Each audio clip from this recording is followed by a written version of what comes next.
ዛሬ ስንቶች የእግዚአብሔርን የልብ ሐሳብ መስማት ትፈልጋላችሁ? እጆቻችሁን ማየት ይችላሉ? ተነሱና ቁሙ በእግዚአብሔር ፊት። እጆቻችሁን ከፍ አድርጉና እነሆኝ እሰማሃለሁ ተናገረኝ በሉት። ድገሙና በሉት። እግዚአብሔር ሆይ በሉት እስቲ። እነሆ እሰማሃለሁ ተናገረኝ።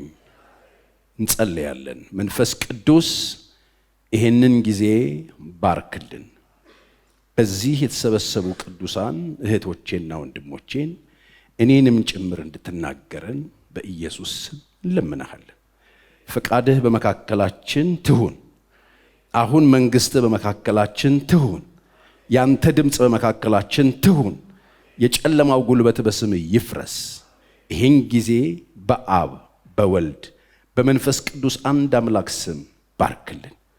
ቀኝህ ትደግፈን። ታናሽ ባሪያህን እርዳኝ። በኢየሱስ ክርስቶስ ስም አሜን። እግዚአብሔር ይባርካችሁ። አረፍ አረፍ በሉና ለመግቢያ የማነበውን የመጽሐፍ ቅዱስ ክፍል አውጥተን ሁላችንም አብረን እናነባለን። የማነበው የኢሳይያስ ትንቢትን ምዕራፍ 59 የምነሳበት ሐሳብ እዛ ጋር ነው ያለው። የመልእክቱ ርዕስ እንደዚህ ይላል። ከቁጥር 9 ጀምሮ 59 ቁጥር 9 ስለዚህ ፍርድ ከኛ ዘንድ ርቋል። ስለዚህ ፍርድ ከኛ ዘንድ ርቋል፣ ጽድቅም አላገኘንም። ብርሃን በተስፋ እንጠባበቅ ነበረ፣ እነሆም ጨለማ ሆነ።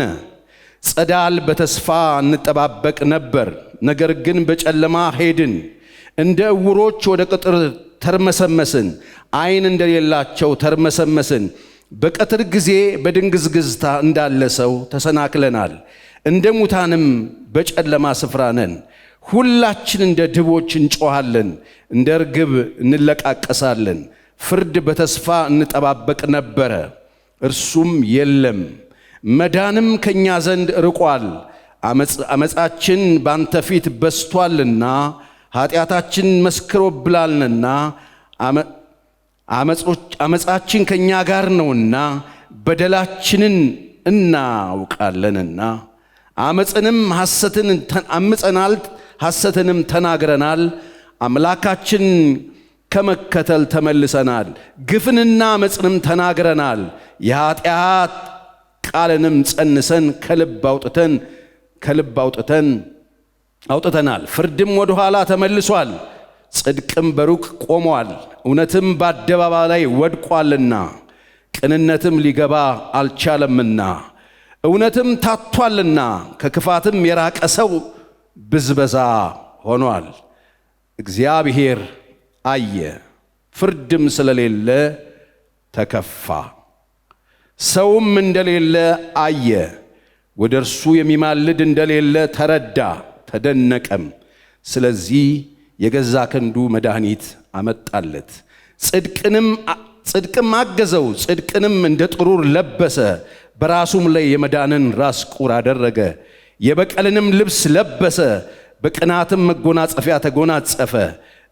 እንደ ሥራቸው መጠን እንዲሁ ቁጣን ለባላጋራዎቹ ፍዳንም ለጠላቶቹ ይከፍላል። ደሴቶችንም ፍዳቸውን ይከፍላል።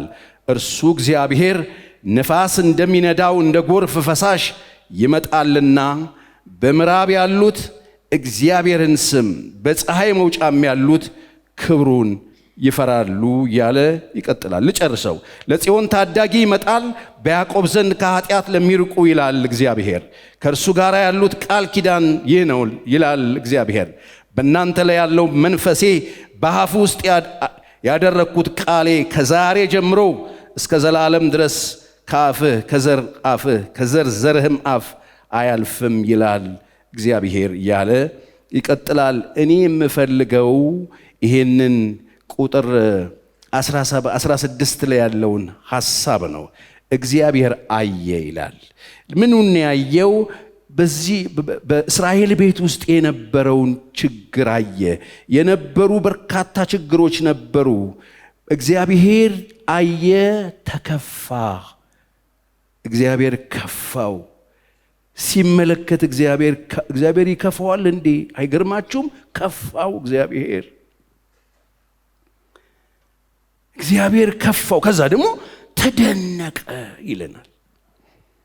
እግዚአብሔር ከፋው። ለምን? በደላችሁ አሁንም በእናንተ ዘንድ አለ።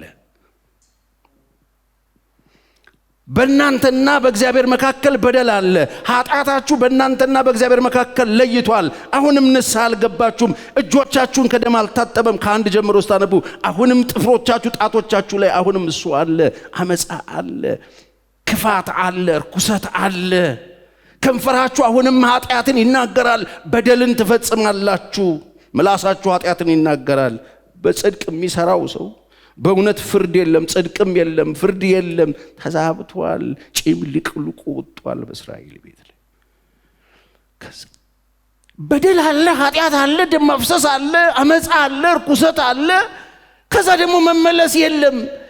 ደግሞ በደሉን አይቶ ለመመለስ የሚያስመልስም ሰው የለም።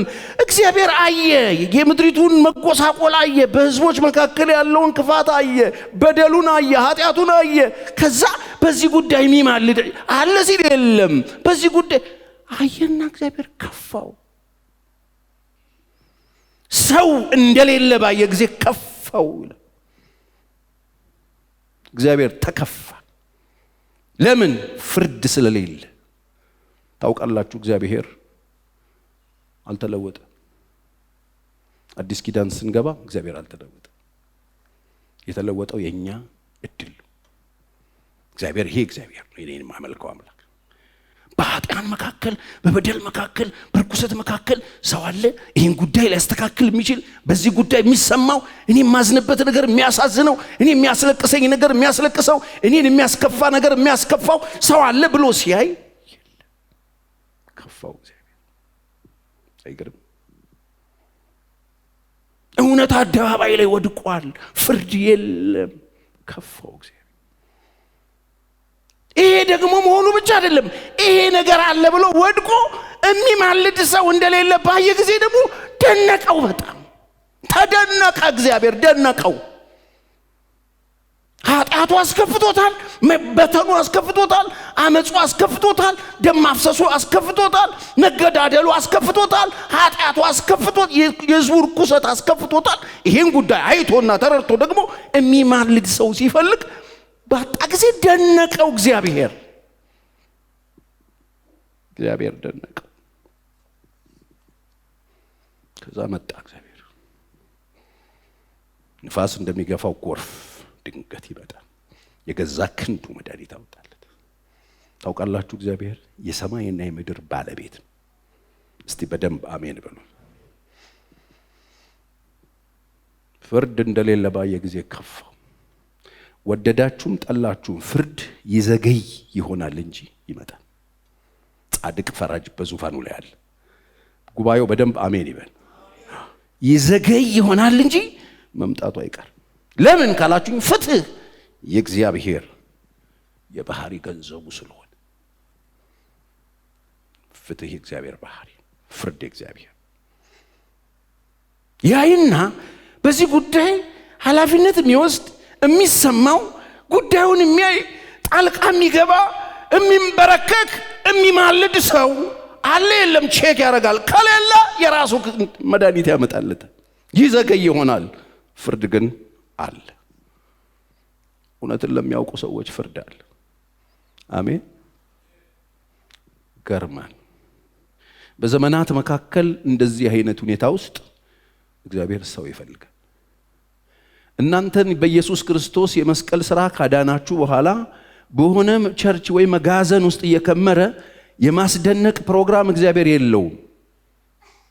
ባለፈው ሳምንት እንደነገርኳችሁ ሰዎችን ሰብስቦ እግዚአብሔር ሰዎችን ያመርታል።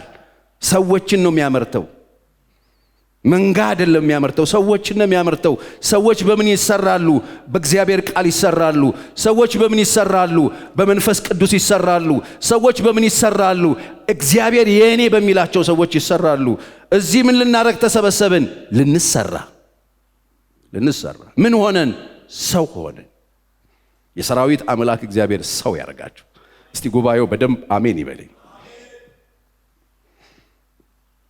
ስለዚህ ምንድነው ፓስተር ቸሬ ልትነግረን የመጣው? እግዚአብሔር እንዳይከፋው ምን እናድርግ? አሁንም እግዚአብሔር ምድርን ያያል፣ ዓለምን ያያል። ሲያይ እግዚአብሔር ምን አይነት አምላክ ነው? ምን ይል ይሆን? እየተደነቀብን ይሆን? እየተከፋብን ይሆን? እያዘነብን ይሆን? ሰው የለም በቃ እያለ ይሆን? እግዚአብሔር በምድር መካከል መጽሐፍ ሲናገር የእግዚአብሔር አይኖች በምድር ዙሪያ ናቸው፣ በቀና መንገድ የሚሄድ እርሱ ያገለግለኛል ይላል እግዚአብሔር።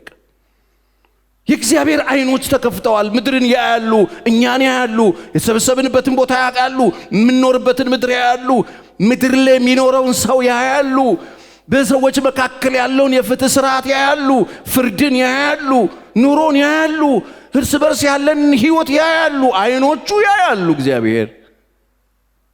አሁን እግዚአብሔር ሲያየን ከፍቶት ይሆን? እግዚአብሔር እንዳይከፋ ምን እናድርግ?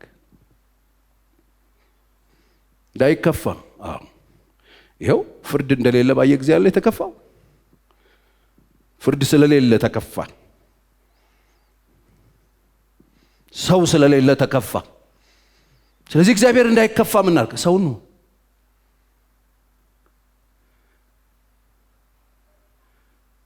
በትክክል እንፍረድ። እግዚአብሔር እንዳይከፋ፣ አምላኬ እንዳይከፋ ምንድነው ማድረገው ፓስተር ቸሬ? ሰው እንደሌለ ባየ ጊዜ እንዴ የሚርመሰመሰው ሰው አይደል? አንድ ታሪክ ላሳያችሁ። መጽሐፍ ቅዱስ የያዝን ሰዎች ከዚህ በኋላ ብዙ ቦታ አልወስዳችሁ። አንደኛ ነገሥት ምዕራፍ 20 ላይ ያለ ታሪክ በጣም የሚገርም ታሪክ። አንደኛ ነገሥት ምዕራፍ 20 ላይ በእዝራኤላዊው በናቡቴ በሰማርያ ንጉስ በአካብ የሰማርያ ንጉስ ደግሞ አካብ ቤት አጠገብ የወይን ቦታ ነበረው። ናቡቴ የሰማርያ ንጉስ አለ፣ እሱ ቤት አጠገብ ናቡቴ የሚባል ሰው መሬት ነበር። ያትክ እንዲህ ይለዋል፣ ቦታ ነበረው። አካብም ናቡቴን በቤታ አቅራቢያ ነውና የአትክልት ቦታ አደርገው ዘንድ የወይን ቦታን ስጠኝ፣ ስለ እርሱም ከእርሱ የተሻለ ወይን ቦታ እሰጥሃለሁ፣ ወይን ብትወድ ግምቱን ገንዘቡን እሰጥሃለሁ ብሎ ተናገረው። ናቡቴም አካብን የአባቶቼን ርስት እሰጥ ዘንድ እግዚአብሔር ያርቅልኝ አለው። ኢዝራኤላዊ ናቡቴ የአባቶቼን ርስት አልሰጥህም ብሎ ስለተናገረው አካብ ተቆጥቶ ተናዶ ወደ ቤት ገባ። ባልጋውም ላይ ተጋድሞ ፊቱን ተሸፋፈነ፣ እንጀራም አልበላም አለ። እቤት ገብቶ ጥቅልል ብሎ ተኛ። ከዛ በኋላ ሚስቱ ኤልዛቤል ወደ እርሱ መጣ። ልብህ የሚያዝን እንጀራስ የማትበላ ስለምንድን ነው አለችው። እርሱም ኢዝራኤላዊ ናቡቴ የወይንህን ቦታ በገንዘብ ስጠኝ፣ ወይም ብትወድድ በፈንታው ሌላ ወይን ቦታ ሰጥሃለሁ ብሎ ተናገርሁት። እርሱ ግን የወይን ቦታውን አልሰጥህም ብሎ ስለመለሰልኝ ነው አላት። ሚስቱም ኤልዛቤል አንተ አሁን የእስራኤል መንግስት ነህ፣ አንተ የእስራኤልን መንግስት ገዛለህ፣ ተነስ እንጀራህንም ብላ፣ ልብህም ደስ ይበለው፣ የእዝራኤላዊውን የናቡቴን ወይን ቦታ እሰጥሃለሁ አለችው። አሁን እንዴት ነው የምትሰጠው? ንጉሱ ጠይቆ ለምኖ ልግዛ ብሎ ልዋጭ ቦታ ልስጥ ብሎ ኖ የተባለውን ቦታ እሰጥሃለሁ አለችው። እሰጥሃለሁ አለችው። ይገርም ነው። ተነስና ብላ፣ አሁን አንተ የእስራኤል ንጉስ ነህ፣ አንተ ብሎ ንጉስ ተነስ። እንዴት ነው የምትሰጪኝ አላለም። ተነሳ አለችው። ከዛ ተነሳ። ሰውየው ተነስቶ ይበላል። በአካብም ስሙ በደንብ ይሄ ቦታ እንዴት እንደሚገኝ ከ5 ቁጥር ጀምሮ እናንተ በደንብ ይሁት። ከዛ እንደዚህ ይላል፣ ይህን ቦታ እሰጥሃለሁ፣ አሁን ተነስና ብላ። አካብም ስም ደብዳቤ ጻፈች፣ ቦታው እንዴት እንደምትሰጠው ደብዳቤ ጻፈች። ወገኖቼ አንዳንድ ክፉ ሚስቶችም ይሁን ክፉ ባሎች አጠገባቸው ሌላ ክፉ ሰው ከተጨመረ ክፋታቸው በጣም ይጨምራል። ክፉ ሰዎች አጠገብ ክፉ ሰው ሲጨመር ክፉ ሲደመር ክፉ በጣም ክፉ ነው የሚሆን። የሰውየው ክፋት አልበቃ ብሎ የሚስቱ ከባድ ክፋት ተጨመረበትና ሴትዮዋ በሱ ስም ደብዳቤ ጻፈች። ስሙ በደንብ በማህተም አተመች። በከተማ ወደ ነበሩት ከናቡቴ ጋር ወደ ተቀመጡ በደንብ ስሙ ወደ እነማን እንደሚላክ ሽማግሌዎች፣ ከበርቴዎች ደብዳቤውን ላከች። ሽማግሌዎችና ከተማ የሚያውቃቸው አስታራቂ የሚባሉ ሽማግሌዎች፣ ሰዎች የሚሰሟቸው ሽማግሌዎች፣ የሚደመጡ ሽማግሌዎች፣ በዚያን ዘመን ቦታ የነበራቸውና ከበርቴዎች። ከበርቴ ማለት ባለሀብቶች ማለት ነው። ከበርቴ ማለት ትልልቅ ስፍራ ያላቸው፣ ትልልቅ ቦታ ያላቸው፣ ትልልቅ ሀብት ያላቸው ከበርቴዎች ጋር ደብዳቤው ተጻፈ። ደብዳቤው ላከ። በደብዳቤው ላይ ስለ ጾም አዋጅ ነው። ጾም ጸሎት እናውጅ የሚል ደብዳቤ ነው የተጻፈ። ማ በሉልኝ? ኤልሳቤጥ ላከች። በደብዳቤውም ላይ አወጁ፣ አዋጅ ንገሩ፣ ናቡቴም በሕዝቡ ፊት አስቀምጡት፣ ይምጣ፣ የመሬቱ ባለቤት አስቀምጡት፣ እግዚአብሔርንና ንጉሡን ሰድቧል ብለው ይመስክሩበት። እነማን? ሁለት ምናምንቴ ሰዎች። አሁን ደግሞ ሌላ ምስክር የሚሆን ምናምንቴ ሰዎች በፊቱ አስቀምጡና እግዚአብሔርና ንጉሡን ሰድቧል ብለው ይመስክሩበት፣ አውጥተውም እስኪሞት ድረስ ይውገሩት ብላ ጻፈች። ደብዳቤው ይሄን እሰጥሃለሁ ያለችው በዚህ መንገድ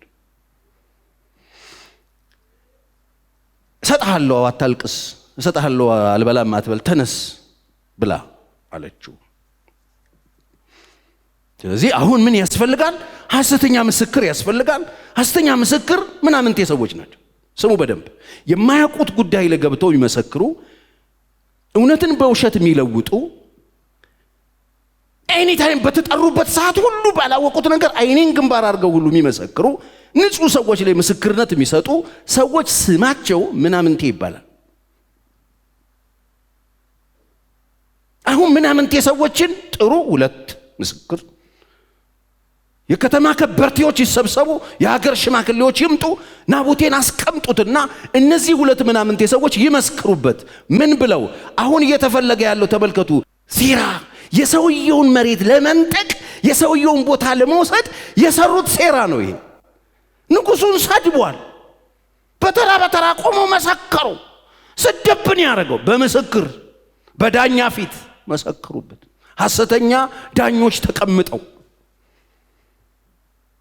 ሐሰተኛ ታዛቢ ከበርቴዎች ተቀምጠው፣ የከተማው ባለሀብቶች ተቀምጠው ንጹሕ ሰው ላይ ተነስተው መሰከሩበት። ሽማግሌዎቹ አሉ፣ ከበርቴዎቹ አሉ፣ ምስኪኑ ናቡቴ አለ፣ እግዚአብሔርም አለ። እግዚአብሔር ሲያይ ሰው ሲፈልግ አንድ ሰው ብቻ ነው ለዚህ ሰው ሊሟገት የሚችል፣ እሱም ኤልያስ ይባላል። መጽሐፍ ያዕቆብ ሲነግረን ኤልያስ እንደኛ ሰው ነበረ። ምን ነበረ? ሰው ነው ኤልያስ። ከበርቴዎች የተስማሙበት፣ ምናምንቴዎች የመሰከሩበት፣ ሽማግሌዎች ቆሞ በታዛቢነት የሚያሳዝን ነው፣ ሞት ይገባዋል እያሉ እንዲፈርዱ ያደረግ ዳኞች ሆነው የተሰየሙት ሞት በዚህ ንጹሕ ሰው ላይ ሲፈርዱ እግዚአብሔር በዙፋኑ ሆኖ የሰው ያለ ሲል ኤልያስን አገኘ። ሌሎቹ ምንድን ነበሩ? ወገኖቼ እግዚአብሔር እንዳይከፋ ምን እናድርግ? እግዚአብሔር እንዳይከፋ ሰው ሁኑ። እግዚአብሔር እንዳይከፋ ከእውነት ጋር ቁሙ። ከብዙሃኑ ጋር አትቁ። ከእውነት ጋር ቁሙ። ከጽድቅ ጋር ቁሙ። ክብር ለኢየሱስ ይሁን። ይገርም እኮ የተደራጀ ኃይል ንጹሕ ሰው ለመግደል ተንኮል ሰርተው ደብዳቤ ተነቦ ጾም ጸሎት አውጀው መንፈሳዊ ልባስ ሰጥተውት መንፈሳዊ መልክ አለው። አይገርማችሁም? እንዳይጠረጠር ጾም ጸሎት አለው። በጸሎት ነው ጾም ታውጆ ነው፣ በጾም ነው። የሆነ መንፈሳዊ ስርዓት ያለው ይመስላል። ማን ነው ይሄንን ሴራ የጎነጎነው? የዛ የክፉ ሰው ሚስት ክፋቷ ሰማይ የነካ ዙሪያዋን 400 ነቢያቶች ያሏት ሆዳምና ስግብግብ የጠንቋይ ልጅ የአንድ ምስኪን ሰው ደም ለማፍሰስ የሄደችበት ርቀት ወገኖቼ፣ የቱንም ያክል የንጹህ ሰው ደም ለማፍሰስ የሚኬድን ርቀት እግዚአብሔር ያየዋል። ሰውን እግዚአብሔር እንዳይከፋ ምን እናድርግ? ፓስተር ቸሬ ሰው ነው። እውነተኛ ፍርድ ይዘገይ ይሆናል፣ ግን ይመጣል። አሜን። እኔ ድሮ ይሄንን ቃል ሳነብ ይደብረኛል። ምን ዋጋ አለው? አሁን እዛ ጋር መጥተው ሐሰተኛ ሽማግሌዎች ቆመው ጾም አውጀው ደብዳቤውን እያነበቡ ምናምንቴ ሰዎች አስገብተው ሲያስመሰክሩ ለምንድን ነው ከች ያላለው እግዚአብሔር? ለምንድን ነው ምጥት ያላለው እግዚአብሔር? እነዛ ከበርቴዎች የከተማው ሀብታሞች ተሰብስበው በጣም ያሳዝናል። እንዴት ንጉሥን ይሳደባል? መገደል አለበት አዎ ሲባል ለምን ከተፋ ይልም እግዚአብሔር? አልመጣም። በምስክር ፊት፣ በዛ ህዝብ ፊት፣ በሽማግሌዎች ፊት፣ በባለጠጎቹ ፊት ናቡቴ ላይ መስክረው በድንጋይ ወግረው ደሙን ሲያፈሱት አልመጣም። ሞተ ናቡቴ። ገሎ እንዳለቀ ፕሮግራሙ እንደተበተነ የናቡቴን ደም ውሾቹ ልሰውት እንዳከተመ ጉባኤ ወደ የቤቱ ሲሄድ ሽማግሌዎችም ወደ ቤታቸው ከየት ነው የመጣችሁት ብለው ልጆቻቸው ሲጠይቋቸው ምን ይሉ ይሆን? የት ነበርክ ዳዲ ቢባል ሽማግሌው ከበርቴው ሀብታሙ ሰውዬ የት ነበረ? የቱላችሁ የተሰየማችሁ ነው ወደ ቤት የምትሄዱት? ሽማግሌዎቹን አስቡ። ወደ ቤት ሲሄዱ አባቢ የት ነበርክ? የት ነበረ? እግዚአብሔር ሲያይ የሚከፋበት ቦታ፣ ፍርድ እንደሌለ ባየ ጊዜ፣ እውነት አደባባይ ስትወድቅ እግዚአብሔር የሚያዝንበት ቦታ። ከበርቴው ሰውዬ ሀብታሙ አባት የት ቆይተን የመጣው? ልጆቹ ዳዲዬ ከየት ነው የመጣ ሲሉት የት ነበረ? እግዚአብሔር የተከፋበት ጉባኤ ላይ ታድሞ ደም አፍሳሾችን ደግፎ ደም ከሚያፈሱ ጋር ቆሞ አጨብጭቦ ንጹህ ደም አስፈስሶ የምስኪኑን ርስት ነጥቀው ወደ የቤቶቻቸው ሲበተኑ ውለው ነው የመጡት። ሁሉም ወደ የቤቱ ሲሄድ እንትና አካብም ከቤት ወጥቶ ሂድ በል ውረስ ጨርሰሃል ያንተ ሆኗል ስትለው አካብ ብቅ ሲል ኤልያስ መጣ። ሰው መጣ። እስቲ ሰው መጣ በሉ። ሰው መጣ። አንድ ሰው መጣ። ያ ሰው ለእግዚአብሔር ያደረ ሰው መጣ። በአመጽ መካከል አንድ ንጹህ ሰው መጣ። በርኩሰት መካከል አንድ ጻድቅ ሰው መጣ። አንድ ሰው መጣ። ሰው የሆነ ሰው መጣ። በራሱ በህይወቱ የጨከነ ሰው መጣ። ከእግዚአብሔር ጋር ለመጽናት ለመቆም ለመወሰን በህይወቱ ለመቁረጥ የጨከነ ሰው መጣ። እግዚአብሔርን ለመታዘዝ የወሰነ ሰው መጣ። እግዚአብሔር መጥቶ እንዴት እንዳዘነ ጉዳዩን አገላብጦ እስከነገበሩ የሚያቅ እግዚአብሔር መጥቶ ሹክ ያለው ኤልያስ መጣና ገድለ ወረስክ አለው። ቁጥር 17 የእግዚአብሔር ቃል ወደ ተስቢያዊ ወደ ኤልያስ እንዲህ ሲል መጣ። ተነስተ በሰማርያ የሚኖረውን የእስራኤልን ንጉሥ አካብን ተገናኝ ዘንድ ውረድ፣ እነሆ ይወርሰው ዘንድ በወረደበት በናቡቴ ወይን ቦታ ውስጥ አለ አለው። ሂድ። የት ነው ያለው? የሟች መሬት ላይ ርስቱን እያየው ነው። አጥሩን የት ጋር እንደሚያደርገው፣ ጋርደኑን እንዴት እንደሚሰራው፣ ከግቢው ጋር እንዴት እንደሚቀላቅለው። ሰውየው ቤተ መንግስት ጎን ነው ጉዳዩ ያለው። ስለዚህ እንደዚህ ያየ እየጎበኘው ያለ ኤልያስ መጣ ይላል። የሚገርም ነው። ተገናኘው አለው። ይወርስ ዘንድ በወረደበት በናቡቴ ቦታ ውስጥ አለ አለው። አንተ እግዚአብሔር እንዲህ ይልሃል፣ ገለኸው ወረስከውን ብለህ ንገረው አለው። ገለህ ወረስከው፣ ገለህ ወሰድክበት በለው አለው። ማን ያለው? እግዚአብሔር። ማንንም የማይፈራ እግዚአብሔር፣ ኃያላንን የማይፈራ እግዚአብሔር፣ ባላባቶችን የማይፈራ እግዚአብሔር፣ ነገስታትን የማይፈራ እግዚአብሔር እንዴት እንደወሰድከው አውቃለሁ። ገለህ ነው የወረስከው አለው። ገለህ ወረስከው ብለህ ንገረው አለው። ደግሞም እግዚአብሔር እንዲህ ይልሃል፣ ውሾች የናቡቴን ደም በላሱበት ስፍራ ያንተን ደም ደግሞ ውሾች ይልሱታል ብለህ ንገረው። አካብም ኤልያስን ጠላቴ ሆይ አገኘኸኝን አለው። እርሱም እንዲህ ብሎ መለሰለት፣ አግኝቻለሁ፣ በእግዚአብሔር ፊት ክፉ ለማድረግ ራስህን ሽጠሃልና አለው። ሽጠሃልና፣ እነሆ ክፉ ነገር አመጣብሃለሁ፣ ፈጽሞም እጠርግሃለሁ።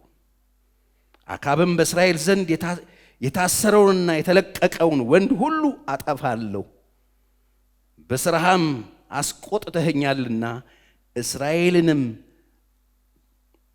እስራኤልንም አስተሃልና ቤትህ እንደ ናባጥ ልጅ እንደ ኢዮርባም ቤት እንደ አኪያም ልጅ እንደ ባአስ ቤት አደርገዋለሁ።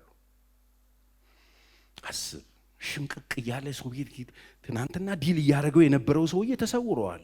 ትናንትና ዲል እያደረገው የለመነው የነበረው ሰውዬ ደሙ ፈሷል። የሱ ቦታ እጁ ላይ ነው ያለው፣ ወስዶበታል። እዛ ቦታ ላይ እግዚአብሔር መጣ። ገለ ወረስከው፣ ገለ ወሰድከው አለው። እግዚአብሔር አገኘኸኝ አለው። ይፈራው ነበረ። በዘመናት መካከል የተለየ ሰው እንደሆነ ያውቃል። ለእግዚአብሔር ያደረ ሰው እንደሆነ ያውቃል። አገኘኸኝ ሲል አገኘውሃው፣ አግኝቻለሁ። ራስህን ሽጠሃልና፣ ለክፋት ሽጠሃልና፣ ለአመፅ ሽጠሃልና አግኝቻለሁ። ደግሞ ጠራርግሃለሁ። አንተን አይደለም ዘር ማንዘርህን ጠርጋለሁ። የናቡቴ ደም ውሾች የላሱበት ቦታ ያንተና የዘር የቤተሰብ ደማቸውን ውሾች ይልሱታል። ንጹህ ደም አፍስሰሃል። እግዚአብሔር እንዳይከፋ ምን እናርግ? ሰው እንሁን። አሜን አትሉ? ሰው ነው። ስለዚህ ምንድነው ፓስተር ቸሬ የምንነግረን? ዛሬ ምን እንስራ እግዚአብሔር እንዳይከፋ? እግዚአብሔር የተከፋው የተደነቀው ደማቸው የሚፈሱ ሰዎች መሃል ገብቶ ደማቸውን ለምን ታፈሳላችሁ ብሎ የሚተናነቁ ሰዎች አጥቶ አይደለም። ፍርድ በዚህ ጉዳይ ፍርድን የሚያደርግ ሰው፣ አሬ አይደረግም የሚል ሰው፣ ይሄ ብቻ አይደለም እንደው እንደዚህ አይደረግም ብለው የፈሩ ሰዎች እንኳን ቢሆኑ ትቷቸው እንደው የሚማልድ ሰው፣ የንጹህ ሰው ደም ሲፈስ ለምን ይፈሳል ብለው የሚማልዱ ሰው፣ እግዚአብሔር ሆይ እባክህ ጣልቃ ግባ፣ እግዚአብሔር ሆይ ተመልከተን፣ እርዳን። ድሃ ተበደለ፣ ምስኪን ወደቀ፣ ሰዎች እንደዚህ የሆኑ፣ ፍርድ ተዛባ፣ ፍትህ ጠፋ። እባክህ እግዚአብሔር ሆይ ጣልቃ ግባ። ሰዎች እያለቀሱ ነው፣ ምስኪኖች እያለቀሱ ነው፣ ድሃ አደጎች እያለቀሱ ነው፣ ምስኪኖች እየተበደሉ ነው፣ ብቸኞች እየተነጠቁ ነው። በኃይልና በጉልበት ሰዎች ተደራጅተው፣ ባለጠጎች ተደራጅተው፣ ትልልቅ ሽማግሌዎች ተጠራርተው አደባባይ ላይ እውነትን ውሸት አድርገው በሐሰት ወንጅለው ምስኪኖች ይበደላሉ። እና እባክህ እግዚአብሔር ሆይ ብለው ጓዳቸው የሚማልዱ ሰዎች ሲያጣ እግዚአብሔር መናገር ባትችሉ ጸልዩ። ኤልያስ እንደኛ ሰው ነበር።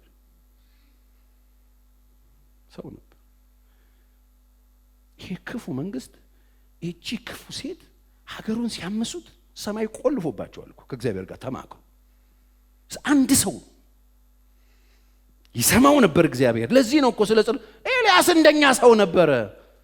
ዝናብ እንዳይዘንብ ጸለየ፣ እግዚአብሔር ሰማው ይለናል። ምን ማለት ፈልገ ነው ያዕቆብ? እናንተም ሰው ሁኑ እያለን ያለ። ለምን? እግዚአብሔር እንዳይከፋ የሚያስፈልገው ሰው ነው። እግዚአብሔር እንዳይከፋ ፍርድ ቤት ሰው ያስፈልጋል። እውነት ውሸት፣ ፍትህ የሚያስፈልግበት ቦታ ሰው ያስፈልጋል። ድሆች የሚያለቅሱበት ቦታ እውነተኛ ሰዎች ያስፈልጋሉ። በትንሽዬ ቁራሽ የሚመሰክሩ ምናምን ሰዎች ሞልተዋል። አሁን በግፍ ሰዎችን እንደሚያፈሱ፣ በግፍ ሰዎችን የሚጥሉ፣ በግፍ ሰዎችን ከጨዋታ የሚያወጡ፣ ከህይወት መስመር የሚያወጡ፣ ህይወታቸውን አደጋ ውስጥ የሚከቱ ምናምን ሰዎች ሞልተዋል። እግዚአብሔር ሰው ይፈልጋል። ዛሬም ሰዎች ንብረታቸው ይነጠቃል፣ ህይወታቸው ይነጠቃል፣ አይዲያቸው ይነጠቃል፣ ስራቸው ይነጠቃል። በግፍ ባላረጉት ምንም አይገናኝ። የተጻፈው ደብዳቤ አይገናኝም። ናቡቴ ርስት አልሰጥም ያለው፣ ርስት አይሸጥም፣ ርስት አይለወጥም። ርስት ከገንዘብ ይበልጣል። ርስት ውስጥ ሁሉም ነገር አለ። ርስት ውስጥ አይደንቲቲ አለ። ርስት ውስጥ ማንነት አለ። ርስት ውስጥ ክብር አለ። ርስት ውስጥ ሰው አለ። ርስት ውስጥ ታማኝነት አለ። ርስት ውስጥ ተሸጋጋሪ የሆነ ዘላቂ የሆነ ማንነት፣ እውነተኛ ማንነት አለ። በገንዘብ አይለወጥም። ርስት አይሸጥም። ስለ ርስት ይሞታል። እንደ ናቡቴ ሞት ርስት ኖ ከኔ ይውሰድልኛል አባቶቼን ርስት። ለምን? የሚቀጥል ስለሆነ። ዛሬም ሰዎች ራሳቸውን፣ ንግዳቸውን፣ ገንዘባቸውን፣ አይደንቲቲያቸውን፣ ክብራቸውን፣ ሰፈራቸውን፣ ስፍራቸውን፣ ህይወታቸውን ይነጠቃሉ። እዚህም ላይ ያሉ፣ እዚህም ላይ ያሉ። የዛኔም የጠፋው ሰው ነው፣ አሁንም የጠፋው ሰው። እግዚአብሔር የሚፈልገው ሰው ነው። እናንተ ባለ ሀብቶች ሰው ሁኑ። እናንተ ሽማግሌዎች ሰው ሁኑ። እናንተ ፈራጆች ሰው ሁኑ። እናንተ ምናምንቴዎች ሰው ሁኑ። እስከ መቼ ሰው በሆዱ ይኖራል? እንዴት በሆዱ ያስባል? ምናምንቴዎች የተባሉ ሰዎች አይገርሟችሁ አሉ። ሳሙኤል መልእክት ላይ የሳሙኤል መጽሐፍ ላይ አንድ ሳሙኤል ምዕራፍ 2 ላይ ሄዳችሁ ታገኛቸዋላችሁ። እነዛ ምናምንቴ ሰዎች ቤተ መቅደስ ውስጥ ሁሉ አሉ። ቤተ መቅደስ ውስጥ የተቀመጠው ለእግዚአብሔር የሚቀርበውን ነገር ያነሱ የሚበሉ፣ ቤተ መቅደስ ውስጥ ካሉ ሴቶች ጋር የሚያመነዝሩ ምናምንቴዎች ነበሩ። ምናምንቴዎች ታቦት ተሸክመው የሚወጡ ምናምንቴዎች ነበሩ። ታቦትን እየዘመሩ ሄደው ምርኮኛ የሚያረጉ ምናምንቴዎች ነበሩ። የኤሊ ልጆች ምናምንቴዎች ነበሩ ይላል መጽሐፍ። እግዚአብሔርን አይፈሩትም ነበር።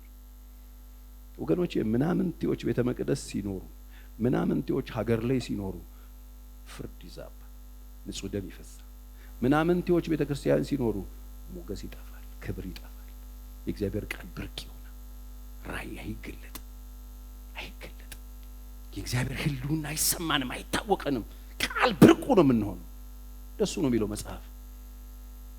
ኤሊ ካህን በነበረበት ዘመን የእግዚአብሔር ቃል አይገለጥም ነበር። ምናምንቴዎች ቤተ መቅደሱን የሞሉበት ዘመን ራእይ አይገለጥም ነበር። እግዚአብሔርን ሰው ፊል አያረገውም፣ እርኩሰት ይበዛ ነበር። አሁን ምንድነው የሚያለያየው ከዛ ጋር? ክብርን እንደ ነውር የሚያወሩ ሰዎች ይበራከታሉ። ምናምንቴ ማለት እሱ ለመመለስ ፈቃደኛ የማይሆኑ፣ ንስሐ የማይገቡ፣ ህሊናቸው የሞተ፣ የማይጸጸቱ፣ ለሚያደርጉት፣ ለሚናገሩት፣ ለሚመሰክሩት ምስክርነት እንኳን ቅንጣት ታክል ስለሚፈስደም ምንም አይመስላቸው ሰዎች ሆዳደር ማለት ነው። ዛሬ እንብላ እንጠጣ ነገ ምናምን የሚሉ ማለት ነው። ምናምንቴ ማለት እሱ። ናቡቴ ላይ መሰከሩት እነሱ ናቸው። ምናልባት የዛ ዕለት የቀኑ ወጫቸው ተሸፍኖ ሊሆን ይችላል፣ አዳራቸው ተሸፍኖ ሊሆን ይችላል። የዕለቱን ሆዳቸው፣ የዕለቱን ጠጃቸውን፣ የዕለቱን ጥሬ ስጋቸውን በልተው ሊሆን ይችላል። ምንም ችግር የለባቸውም። ተጽፏል፣ ወጡና መሰከሩ። አያውቁትም። ናቡቴ ሰድበዋል፣ ልትከድ ነው፣ የሚያሳዝን ነው ይላሉ ባላባቶቹ። ሀብታሞቹ ሽማግሌዎቹ ይነቀንቃሉ ጭንቅላታቸውን። እንግዲህ ታዲያ ምንድነው ፍርዱ? ንጉሥ ከሰደበማ ተወግሮ ነው የሚገደለው። አዎ መስካሪዎቹም አዎ ብለው ገደሉ። ምን እናርግ? ምናረገው? እግዚአብሔር እንዳይከፋ ከእውነት ጋር እንቁ፣ ከእውነት ጋር እንሙት። እንዳልኳችሁ ድሮ የናቡቴ ሞት ይቆጨኝ ነበር። አሁን ደግሞ አይቆጨኝ።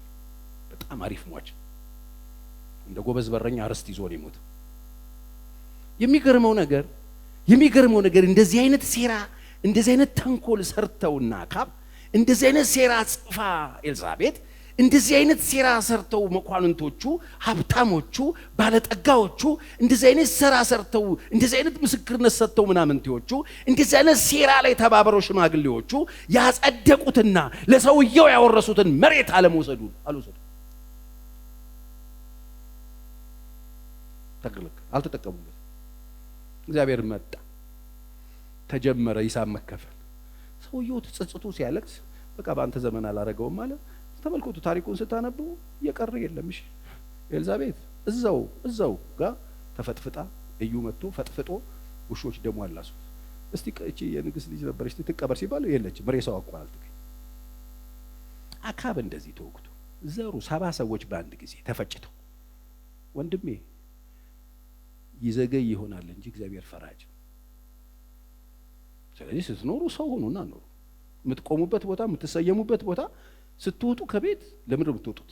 ስትመለሱ ምን ሰርታችሁ ነው የተመለሳችሁት? እኔ ዛሬ መናገር የምፈልገው ይሄን ነው። ስትወጡ ከቤት ለምን ነው የምትወጡት? ከዛ ቆይታችንና ውሏችሁ ምንን በተመለከተው አላችሁ? ምን ላይ እጃችሁን አነሳችሁ? ምን ላይ አንደበታችሁን ከፈታችሁ? ምን አድርጋችሁ አላችሁ? ከዛ ወደ ቤት ስትመለሱ ምን ሰርተን መጣን ነው የምትሉት? ሰው ስትሆኑ የሰው ስራ ሰርታችሁ ከእውነት ጋር ቆማችሁ ሐቅን ተናግራችሁ እውነትን ገዝታችሁ እንጂ ሳትሸጧት ራስን ሽጣሃል፣ ለክፋት ሽጣሃል። ወገኖቼ ለማን ነው የሸጣችሁት? ለክፋት ከሸጣችሁ አትመለሱ። መካሪዎቻችሁ ክፎች ናቸው። ክፋታችሁ እየጨመረ ነው የመጣው። ለክፋት ሽጣሃል፣ ራስ ጠርጋሃል አለ እግዚአብሔር እንዳይከፋ ምን እናድርግ? ሰው ነው ፍርድ እንደሌለ ባየ ጊዜ ተከፋ። የሚማልድ እንደ ይልበት አጣ ጊዜ ተደነቀ። እግዚአብሔር ደነቀው። አሁን እግዚአብሔርን እያስከፋ ነው እያስደነቅ ነው ወይንስ ሰይ ልጄ አንጀቴን አላስክልኝ እያለ የምትኖሩበት ዓለም ከዚህ ውጪ ሆኖ አያውቅም። በትውልድ መካከል እግዚአብሔር ሰው ነው የሚፈልገው። ሰውም እንደሌለ ባለ ጊዜ ሰው እንዴት የለም? ይሄ ሁሉ ሰው ምንድነው? ይሄ ሁሉ የሚተራመሰው ምንድነው? 150 ምናምን ገባን እየተባባልና አይደል? ኢትዮጵያ ውስጥ እንኳን ምንድነው የሚተራመሰው? ሆድ ይዞ የሚሮጥ ምናምን ነው ማለት ነው። እውነትን የሚሸጥ ነው ማለት ነው። በክፋት ለመጠረግ የሚወጣ ነው ማለት ነው። ደም ለማፍሰስ እጆቹ አሁንም ደም ለማፍሰስ የሚሮጥ እግርና እጅ ይዞ ይሆን የሚወጣው? እግዚአብሔር አየ። አሁን እግዚአብሔር ሲያየን ምን ያይ ይሆን? እግዚአብሔር ሲመለከት ምን ይመለከት ይሆን? ወገኖቼ ምንም ሁኑ እግዚአብሔር ይፈርዳል። አሜን። ዛሬም እግዚአብሔር ይፈርዳል። ስለዚህ ከእውነት ጋር እንቆም። ምንም ነገር ማድረግ ካቃተን እንጸልይ። እግዚአብሔር ሲያይ ልጄ እየማለደች ይሰማል እኮ እግዚአብሔር ሁሉን ያያል ብያችኋል። ይሰማል እግዚአብሔር ማን ምን እያደረገ እንደሆነ ያያል፣ ይሰማል። እና የሚቆም ሰው የለም ብሎ እግዚአብሔር ገረመው። ሰው የለም ነው የሚል ሰው የለም፣ አይደረግም የሚል ሰው የለም። ንጹህ ነው እሱ። ናቡቴ እናውቀዋለን፣ ብዙ ዘመን የኖረ ነው፣ የአባቶቹን ርስት ያስጠበቀ ነው እሱ። ይሄ ስፍራ የሱ ነው፣ ይሄ ከሱ አይደለም። አባቱና የተወራረሰ የሱ ነው፣ መኖሪያው ነው፣ ስፍራው ነው። ለምንድነው በግፍ የምትወስዱበት? ለምንድነው በግፍ የምትገሉት? እሱ ነው። ይሄንን ለማድረግ ፈልጋችሁ ነው፣ ተንኮል ነው የሚል ሰው የለም። አንድ ኤልያስ ብቻ አያየና እግዚአብሔር ኤልያስ ጋር ሄደ፣ ይተገናኘዋል። አንድ ለዚህ ነው እሱም ብቻውን የሆነ መስሎት እኔ ብቻዬን ቀርቻለሁ ሲል ሌሎች አሉ ተደብቀዋል አሉ። ሌሎች አሉ ጉልበታቸው ያልተነካ አሉ አሉ።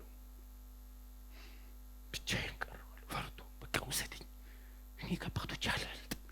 ብቻህን አይደለም አሉ አሉ። እግዚአብሔር ሰው ያርገን። እግዚአብሔር ሰው ይፈልጋል። ምን አይነት ሰው? በምንም አይነት ሁኔታ ውስጥ ሲሆን ለእግዚአብሔር የሚያደርሰው እንደ ዮሴፍ። እቺ ልንገራችሁና ልጨርስ። ዮሴፍ በህይወቱ የደረሰበት ግፍ በጣም ከባድ ነው። በወጣትነቱ ቲኔጀር ሆኖ ያየው ራእይ ያመጣበት ጦስ ትልቅ ከባድ ያላያቸውን በህልሙ ያላያቸውን ግፎች በህልሙ ያላየው ጉድጓድ በህልሙ ያላየው መሸጥ በህልሙ ያላየው በሐሰት መከሰስ በኤግዚቢት ጃኬቱ ተይዞ በህልሙ ያላየውና እግዚአብሔር ያልነገረው እስር ቤት አይገርማችሁ እነዚህ ሁሉ ነገሮች የተደራረቡበት ሰው ይሄ ሰውዬ ከእግዚአብሔር ጋር ነበር የጢፋራ ቤት ታስታውሳላችሁ ሴቲቱ በግፍ ከማሳሰሯ በፊት አብረን እንተኛ ስትለው ነው የሚል ለምንድን ነው ቤቢ ምን ሆነ ነው ምን ችግር አለ ስትለው እንዴት አድርጌ ይሄንን ኃጢያት በሱ ፊት ይሄ እሱን አሁንም ታመነዋለህ መቻዳነ ራእይ ሰጥቶ ህልም ሰጥቶ መሽታደገ ይላል እኮ አለ እኮ ጂኒ ይዛኔ ይሄንን እድል አታስመልጥ ይሄ አጋጣሚን ተጠቀም የሚል እኮ አለ እኮ ይዛኔ ወንድሞች ገፍተውሃል ይሄን አጋጣሚ ተጠቀም የሚል እኮ ድምጽ አለ እኮ ይዛኔ ነው ይሄንን ኃጢያት በእግዚአብሔር ፊት እንዴት አድርጌ ያረጋል ንጉሱም የቤቱን ቁልፍ በሙሉ አሳልፎ ሰጥቶኛል ከዛስ እንደዚህ ይላል ለዚህ ቤት ከኔ የሚሻል ሰው የለም ማለት ለዚህ ቤት ከኔ የሚበልጥ ሰው የለም ማለት አይገርም በቃ እኔ ነኝ ያለሁት ለእግዚአብሔር ሰው አለ እዚህ ቤት እኔ ያለሁለት የሚል ሰው አለ ወይ እጅ ማየት ይችላል ነው ከሌላችሁ ችግር የለም በቃ አላችሁ ቴንክ ዩ እስቲ እኔ ያለሁልህ በሉት አሁን ያለሁል ለዚህ ቤት እኔ ያለሁል ኃላፊነት መውሰድ የምችል እኔ ያለሁ የሚከፈል ዋጋ ለመክፈል መቆም እኔ ያለሁ በታማኝነት በጽድቅ ለመቆም ለመሞት ለመሰዋት እኔ ያለሁ ለዚህ ቤት ከኔ የሚሻል ሰው የለም እኔ ነኝ ይሄን ነገር እምጠነቀቅለት እምጠብቀው ይሄን ነገር ነው እኔ ነኝ የማስተምረው እኔ ነኝ እግዚአብሔር አለ ማስብለው አለ ለዚህ ቤት ከኔ የሚሻል ሰው የለም እግዚአብሔር በዘመናት መካከል ሰው ይፈልጋል እግዚአብሔር ሰው ያርጋችሁ እንግዲያው መተናል ድነናል ዘላለም ሕይወት አግኝተናል ታዲያ ምንድነው ሰራው በጨለማው ብርሃን መሆን ካልቻለ ለግፍ ነፃ መውጣት ምክንያት ካልሆነ ፍትህ እንዲሰፍን ርትህ እንዲመጣ በሰዎች መካከል ካልገባን ካልማለድን ኖ ካላልን አሁን ይሄ ወንጌል የማይመስለው ማዕት ሰው እንዳለ ታውቃላችሁ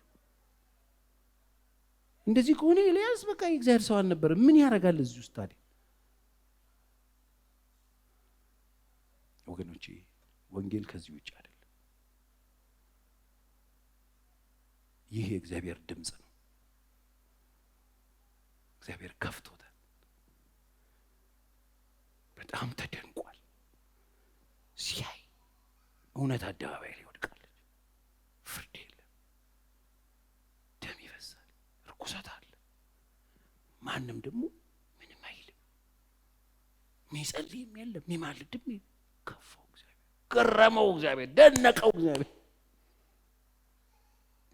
ዛሬም ታስደንቁታላችሁ ወይስ ኪዳኑ ገብቷችሁ የፈሰሰው ደም ገብቷችሁ የሰው ዋጋ ክብሩ ትልቅነቱ ገብቷችሁ ስለ ሰው የምትጠነቀቁ የምትጸልዩ የምትማልዱ ሰዎች ናቸው ግድ የላችሁ እናንተም ሰፈር ቁጥር ሆኗል ሰው አሁን ኢትዮጵያ ውስጥ እየተለመደ ያለው ይሄ ቁጥር ድሮ አንድ ሰው ሞተ ሲል ሞት ብርቅ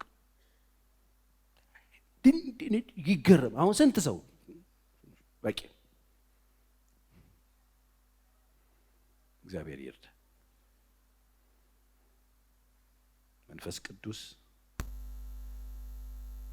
ቤታችሁ መጥቶ እንደ ኤልያስ ሊያናግራችሁ ሲፈልግ የምትሰሙት እንደ ሳሙኤል ሊያወራላችሁ ሲፈልግ የልቡን ሐሳብ የምታዳምጡት ከሰማችሁ በኋላ የምትኖሩ ሰዎች እግዚአብሔር ያርጋችሁ አብረን እንጸልይ መንፈስ ቅዱስ እናመሰግናለን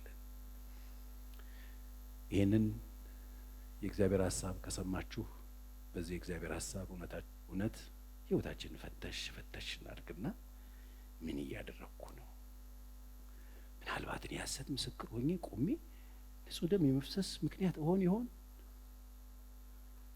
እንደ ከበርቴዎቹ ምንም የማይመስለኝ ሴራ ውስጥ እየገባው የተጎነጎነ ሴራ ውስጥ ደም ከሚያፈሱት ወገን አጨብጫቢ ሆኜ ይሆን የቱ ጋር ይሆን የምቆመው? ዛሬ በምድር ላይ እንዲህ አይነት ነገር ቢከሰትና እንዲህ አይነትስ ነገር አልተከሰተም ወይ? በዚህ ሁኔታ ውስጥ የኔ ድርሻ ምንድን ነው ብለን 2 ደቂቃ በእግዚአብሔር ፊት እንድንጸልይ ጠይቃችሁ